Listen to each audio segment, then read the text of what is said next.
أعوذ بالله من الشيطان الرجيم بسم الله الرحمن الرحيم நீங்கள் இப்பொழுது பார்த்து கொண்டிருப்பது நபி மூசா அலைஹி வஸல்லம் அவர்கள் காலத்தில் வாழ்ந்த ஃபிரௌன். பண்டைய எகிப்தியர்கள் இறந்தவர்களின் உடலை பாதுகாப்பதற்காக உரிய ரசாயனங்களை பயன்படுத்தி ஒரு பெட்டியில் உடலை வைத்து மூடுவார்கள். இவ்வாறு பாதுகாக்கப்படும் உடல் மம்மி எனப்படுகிறது.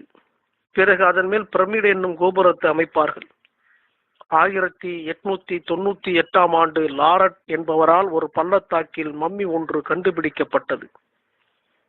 இது எகிப்தின் தலைநகர் கைரோவுக்கு எடுத்து செல்லப்பட்டது.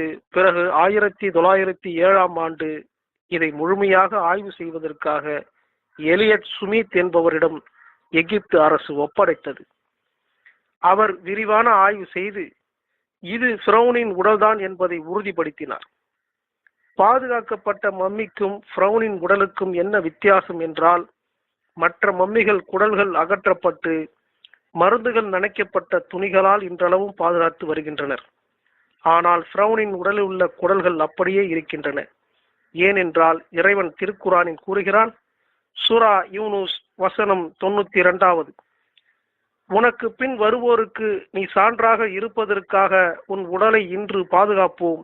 மனிதர்களில் அதிகமானோர் நமது சான்றுகளை அலட்சியம் செய்வோராகவே உள்ளனர்.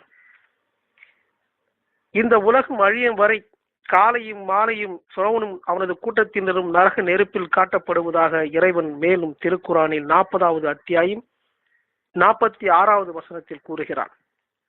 ஒரே இறைவனை மட்டுமே வணங்க வேண்டும் என்கிற ஏகத்துவ கொள்கையை இவனிடம் நபி மூசா அலைஹி வஸல்லம் அவர்கள் எடுத்து கூறினார்கள். அதை ஏற்க மறுத்தான். ஒரே இறைவனை ஏற்றுக்கொண்டவர்களை கொடுமைப்படுத்தி கொன்றும் குவித்தான். அது மட்டுமல்ல, நான் தான் இந்த உலகத்தின் கடவுள் என்று ஆணவத்தோடு சொன்னான் அன்று. இன்றோ எகிப்து நாட்டு அருங்காட்சியகத்தில் ஒரு கண்ணாடி பெட்டியில் காட்சி பொருளாகிவிட்டான் இந்த ஃபிரௌன். மனிதர்களே, இறைவனின் அத்தாட்சிகள் அடடா என்று ஆச்சரியப்படுவதற்கு மட்டுமல்ல, அதை கொண்டு இறைவனுக்கு முற்றிலும் அடிபணிந்து அச்சத்தோடு படிப்பினை பெறுவதற்காக சிந்தனை செய்யும் மனிதர்களுக்கு மட்டும்.